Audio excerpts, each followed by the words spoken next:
சரியா கமிங் பாரு ஒரு 20 minutes ஆர் மேக்ஸிமம் 25 minutes சரியா கொஞ்சம் ரிசர்ச் பண்ணிப்பா இன்னைக்கு உங்க டாபிக் என்ன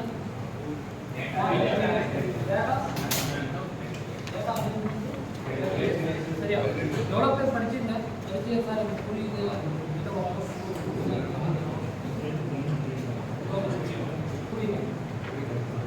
சரி ஓகே நான் வந்து first I am going to teach you blood relation சரியா நல்லா புரிஞ்சுக்கோ பிளட் ரிலேஷன் சொல்லி தர ஒன்ஸ் இதை நீ லிசன் பண்ணிட்டேன்னா நெக்ஸ்ட் நீ படிக்கவே தேவை டேரக்டா எல்லா கொஸ்டினும் நீயா புரிஞ்சா ஏன்னா செல்ஃப் லேர்னிங்கை விட ஒரு ட்ரிக்ஸ் எல்லாம் தெரிஞ்சுட்டு நீ படிக்கும்போது இன்னும் என்னவா இருக்கும் ஈஸியாக இருக்கும் சரியா ஒரு 20 minutes மட்டும் தயவு செஞ்சு லிசன் பண்ணு தயவு செஞ்சு எழுதாத அதெல்லாம் ஒன்றும் பண்ணாத எல்லாத்தையும் மூடி வச்சுட்டு சரியா ஒரு 20 minutes சரியா ஃபர்ஸ்ட் பிளட் ரிலேஷன்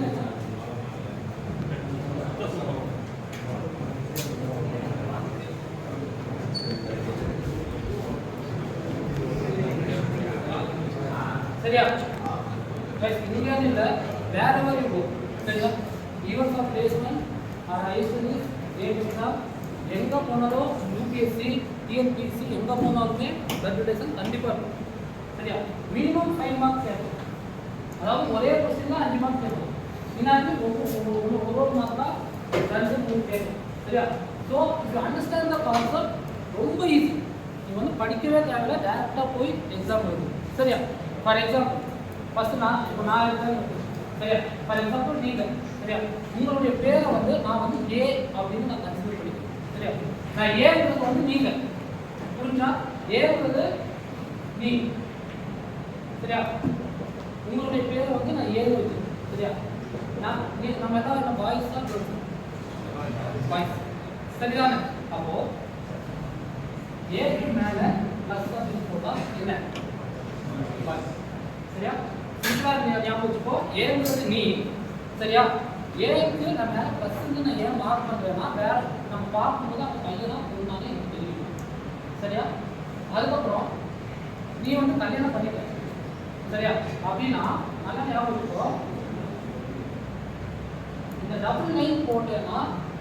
அதுக்கு மீனிங் என்னன்னா மேரி சரியா அப்போ நீ யார் கல்யாணம் பண்ண போற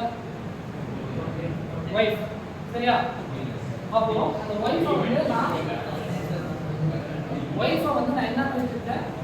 பீன்னு வச்சிருக்கேன் அப்போ வைஃப் வந்து ஆப்வியஸா சரியா மைனஸ் ஓகேயா புரிஞ்சா இப்போ உனக்கு வந்து ஒரு அண்ணன் இருக்கான் அப்படின்னு வச்சுக்கலாம் சரியா உனக்கு ஒரு அண்ணன் இருக்கான் அப்படின்னா அதை எப்படி மென்ஷன் பண்றோம்னா நீ இங்க தானே இருக்க சரியா உன்னுடைய அண்ணனை சிங்கிள் ஒரு சி அப்படின்னா என்ன சிங்கிள் லைன் போட்டா உன்னுடைய அண்ணனும் என்னாச்சு அக்கா தங்கச்சி யாரோ வேணாலும் இருக்கலாம் அது எல்லாமே சிங்கிள் லைன் மீன் பண்ணும் சரியா டபுள் லைன் வந்து மேரிட் கப்புள்ஸ் மீன் பண்ணும் பிளஸ் மைனஸ் வந்து ஜெண்டர் மீன் பண்ணும் ஓகேயா இப்போ உன்னுடைய அண்ணன் வந்து கல்யாணம் பண்ணியிருப்பான் சரியா அப்போ அண்ணன் என்ன சொல்லலாம் டி மைனஸ் ஓகேயா இப்போ உங்களுடைய ஒய்ஃப்க்கு ஒரு தங்கச்சி இருக்கான் அப்படின்னா நம்ம எப்படி மீன் பண்ணலாம் மைனஸ் ஓகேயா புரிஞ்சா அப்போ இந்த லைன் எல்லாம் நான் ஸ்ட்ரெயிட்டா எடுத்துட்டேன் அப்படின்னா இது என்ன இது பேர் என்னன்னா ஜெனரேஷன் கரெக்டா உன்னுடைய ஜெனரேஷன் எல்லாமே ஒரே டைம்ல தான் இருக்கும் நீ உன்னுடைய ஒய்ஃப் உன்னுடைய அண்ணன் தம்பி நீங்க எல்லாமே ஒரே ஜெனரேஷன் சரியா உனக்கு மேரேஜ் என்ன சரியா அப்பா சரியா அதுக்கு மேரேஜ் என்ன சரியா சரியா அப்போ மேக்ஸிமம் பிளட் ரிலேஷன் வந்து ஒரு 3 ஜெனரேஷனுக்குள்ள தான் கேட்பாங்க மேக்ஸிமம் கொஸ்டின் வந்து 3 ஜெனரேஷனுக்குள்ள தான் கேட்பாங்க சரியா இப்போ உனக்கு வந்து ஒரு அப்பா அம்மா இருக்காங்க அப்படின்னா நம்ம எப்படி மீன் பண்ணலாம் சிங்கிள் போட்டு மேலே இருக்கிறது எஃப் அப்படின்னு போட்ட யாரு உன்னுடைய அப்பா சரியா ஜீவன் போட்ட யாரு